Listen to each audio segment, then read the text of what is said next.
Hey, listeners, it's Jim Tew here. This has been a fairly good week. Fall is here, leaves are falling, the air is brisk. There's that odd fall smell in the air, football games, street festivals downtown, pumpkins out everywhere. You know the drill. This discussion today, this talk today, these rambling comments today are in reflection to the fact that we're kind of celebrating, even if it's a personal celebration. This is the 200th time that we've cut a segment for Honeybee Obscura. Now, you'd think we'd finally get it right after 200 times, but every one of them has their own personality, has their own microphone issues, has their own topic disruptions. Every one of them has their own personality. So we've learned a lot, but we still haven't learned enough. Could you and I think about this for just a few minutes and discuss what we've been through to get through 200 episodes? Just to be sure you know who we are, I'm Jim Tew, and I come to you once a week where we talk about something to do with Plain Talk Beekeeping. Welcome to Honeybee Obscura, brought to you by Growing Planet Media, the producers of the Beekeeping Today podcast. Join Jim Tew, your guide through the complexities, the beauty, the fun, and the challenges of managing honeybees. Jim hosts fun and interesting guests who take a deep dive into the intricate world of honeybees. Whether you're a seasoned beekeeper or just getting started, get ready for some plain talk that'll delve into all things honeybees. Sometime in late 2020, Kim Flottum came to me and described this whole podcast thing to me. Through the years, Kim and I had worked on various videos and written projects. We had never done an audio project. I had a lot going on, and I was semi-retired, and my facilities and equipment and capabilities were minimal. So I didn't feel like I wanted to take it on. Kim was persistent. If you didn't know Kim, he had a degree of persistence, and he was also a salesman. He convinced me that in just 20 minutes a week, we could do enough work for a month. Well, that was quickly found to be bogus, listeners. It takes a lot more time than that. A 20-minute segment just on my end probably takes closer to an hour, and I don't know how long it takes for the editor to cut and paste and make everything right. But I enjoyed doing it almost from the get-go. Do you old, long-time listeners remember that the very first segments were 10 minutes long? Kim and I quickly figured out that in 10 minutes, we barely have enough time to even introduce ourselves and talk about the weather and what we've been doing before you're almost halfway through. So it stretched to 20 minutes. And that was feedback from you listeners. That 20 minutes was pretty much about the time where you were driving from here to there, or about all you wanted to spend on it at one time. So 20 minutes is not magical, but on the other hand, 20 minutes is magical. So on January the 10th, 2021, we did the first segment, laid this thing out, and we took off. What our effort was to be, and it still is to talk kind of around beekeeping. Not a lot of specifics because you're probably driving, you're probably sitting, watching, doing something else. No pencil, no paper, so why give all details and figures and procedures for varroa control or swarm prevention or whatever? Just talk lightly about beekeeping as though we were at a meeting and we're sitting at a table during the break just chatting. That was the whole motif. As you painfully know, listeners, there never has been a script. Kim and I would just interact with each other and discuss things as they came up. Sometimes we agreed. We usually agreed. Sometimes we didn't agree. We were always polite, but if we didn't agree, we would make our points and then move on. That was the start of the whole thing.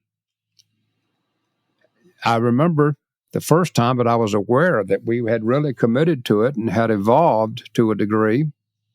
was when we went through the 100th segment. That whole process was an interesting topic. We did a presentation on 5,000 years of beekeeping in 24 minutes. Well, of course, you had to just hit a point, and keep going, because that was a mouthful to undertake. Never mind the first 3 or 4 or 5 minutes having been discussing the fact that this was our 100th segment. So I've enjoyed doing this very much. I've learned a lot about the technology of producing a podcast. That doesn't mean that I'm good at it. It just means I've learned a lot. And I've come to kind of base my schedule of life around the next upcoming presentation and what you got in the can and what's good to go. You need to know a lot of topics just crash and burn out, and before they ever get to first base, either I or Jeff Ott, the engineer and producer of this show, will say, whoop, that didn't work, not enough content, too many mistakes grammatically or whatever, can't be corrected. They get dumped. So we blew right by the 100th anniversary, the 100th segment, with eagerness and enthusiasm. Kim and I were going strong. Real quickly, I need to get into it and then get out of it on as positive a note as I can. Kim's health began to fail sometime thereafter, and no reason to go into it greatly, but Kim was completely devoted to the whole concept of Honeybee Obscura and to the other podcast in the system here. So he was spending a significant amount of time working on podcast. It meant a lot to him. It was his retirement job. He was flat out, and he didn't want to quit. But his health continued to fail.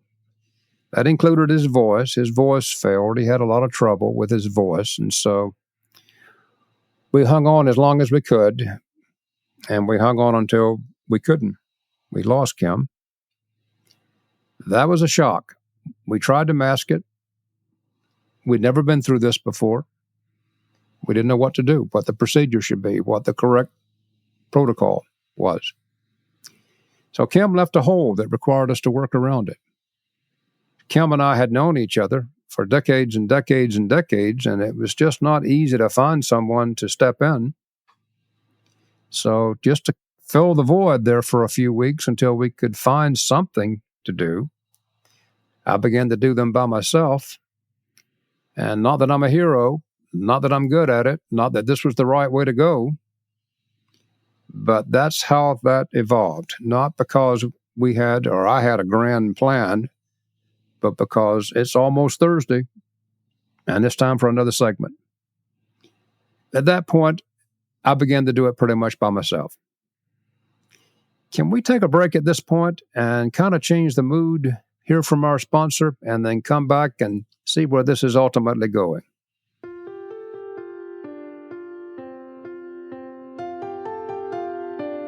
Winter is coming. Prepare your bees for the cold months with Better Bees insulating hive wraps, outer covers, mouse guards, hive straps, and more.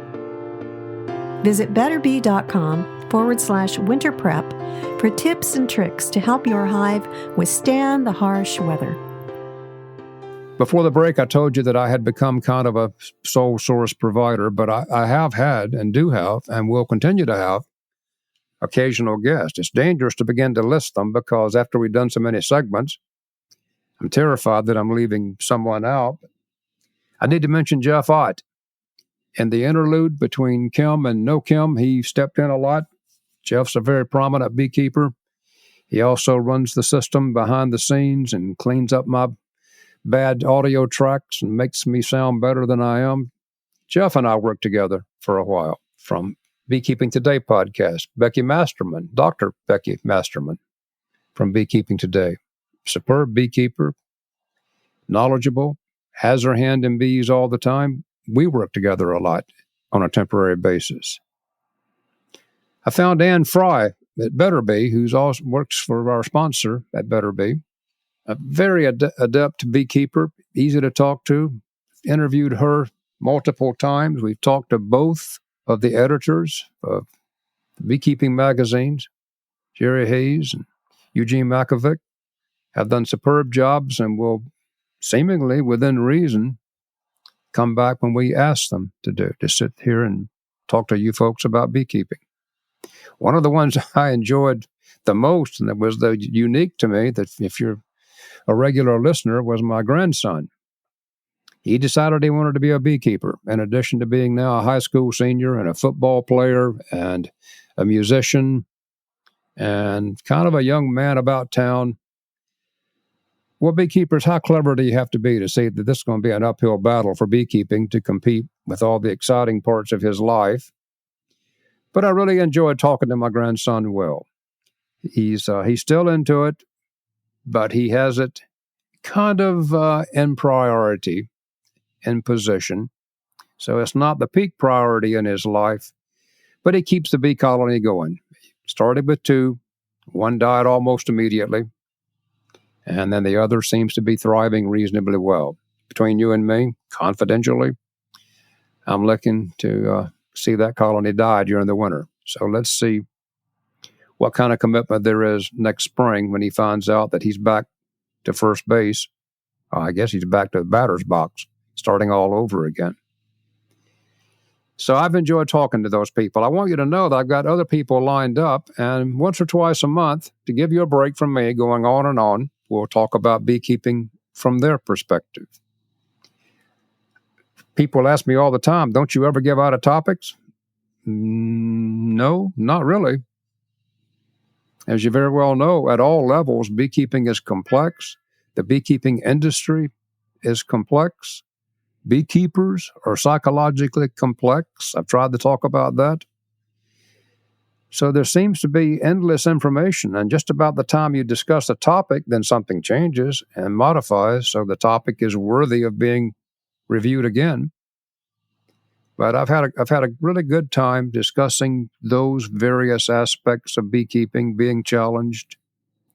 Throughout the way, here and maybe later, I need to say that the only reason, listeners, the only reason that we got the 200 segments was because of you. Without listeners, we had no reason to exist. And so it's always been the greatest compliment and at the same time, the greatest responsibility to do something worthwhile, meaningful, I'd like to think relaxing and enjoyable, once a week, 52 times a year. So we are nothing without you listening, and we always realize that. Many times you write me, and I try every time to return some kind of comment, some kind of acknowledgement, but listeners, sometimes I just miss it. It comes in on multiple formats. I'm just a one-man band. I'm kind of a mostly retired guy with limited technical equipment and even more limited technical ability. So if I didn't respond to you, don't give up on me. Know that it wasn't because I was arrogant or aloof. It's more because I'm incompetent and sometimes overloaded. But the biggest thing we need to acknowledge here very firmly is that without you listening, we don't have a podcast. Some of the things I've really enjoyed talking about was the fact that bees kind of live in 2 worlds and 2 dimensions. They live their own life as they would live if there weren't a beekeeper on the planet. And then secondly, they tolerate beekeepers and will live in their world reasonably well. But I've talked about the conflict that brings up between beekeepers and their bees on multiple segments. Swarming comes to mind immediately. How do I stop swarming? Tear down queen cells. Replace the queen every 2 years at least, if she even lives that long. Years ago, the comment was made that you should not even hive a swarm and leave the queen in it because it already clearly had a swarming propensity. Well, beekeepers, in the natural scheme of things, swarming is all that keeps the bee species viable. They absolutely have to swarm in the wild, or they die as a species. So you see, here is the conflict of beekeepers wanting to stop something that is so vital to the bees.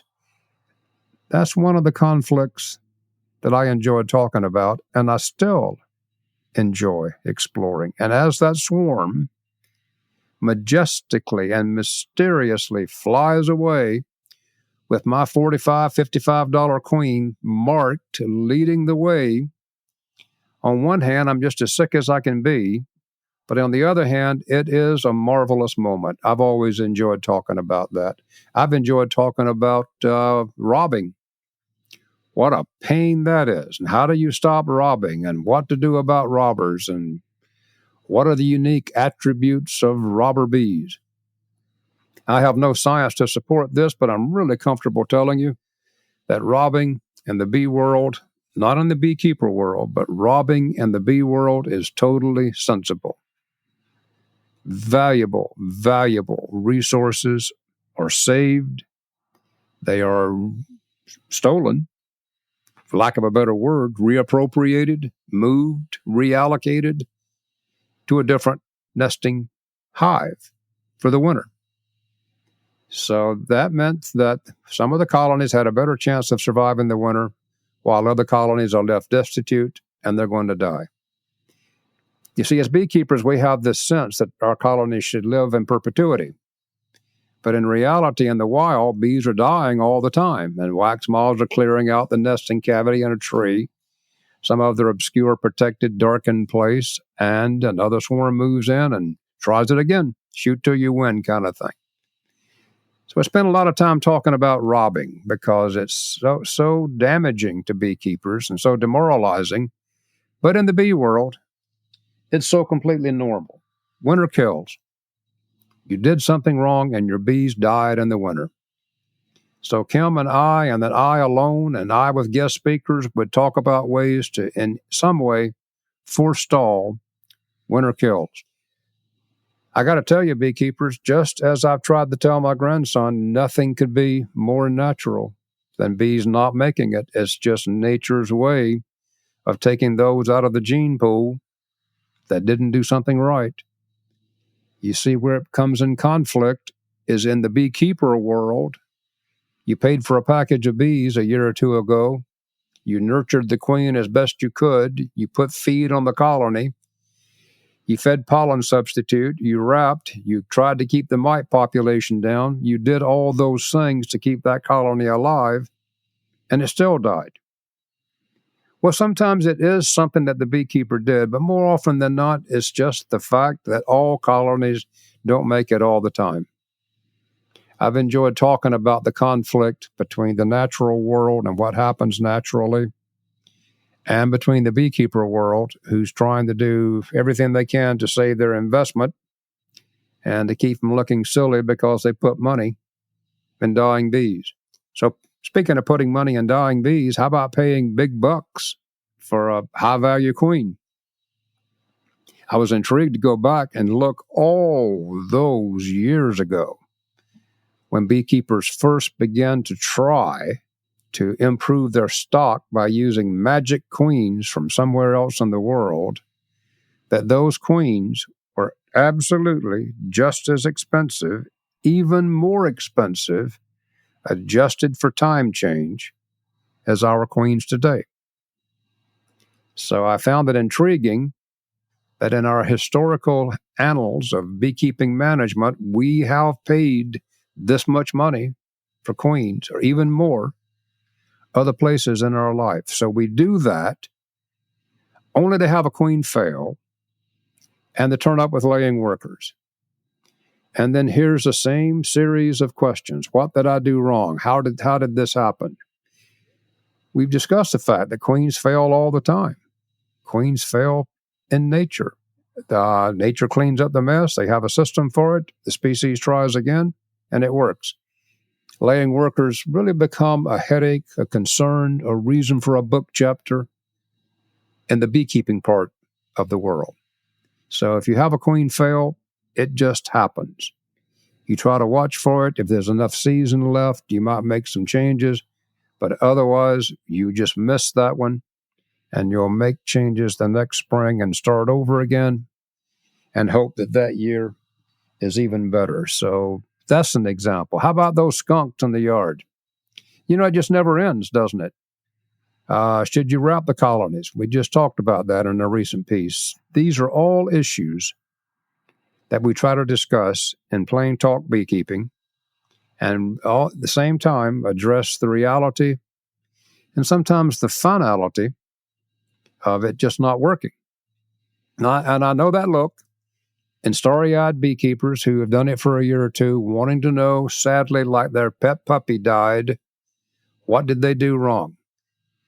Sometimes you honestly didn't do anything wrong at all. It just went that way. I've enjoyed every time that I've been through these discussions with you. It gives me purpose and function, and as a, what would I call myself, an ancient apiculturist, it keeps me functional. It keeps me working. And to you, the listeners, I deeply appreciate it. Jeff Ott appreciates it. We would just not be anything without you hanging on and listening to our ramblings every week. I hope you'll keep coming back. We are excited to continue this. I continue to enjoy it. We've adapted to a lot. We've evolved a lot. We'll keep evolving. We'll do whatever it takes to make it the best program that we can. And have a look at our webpage. We spend a lot of time on that. And I wish at some point you'd have a look at that just to see all the attributes that are available to you. So until we talk again next week about a more routine bee topic other than 200 segments, thank you for slogging through this. If you want to write me, if you've got some suggestions for topics that we might could cover, give it a shot. Hey, thank you. Bye-bye.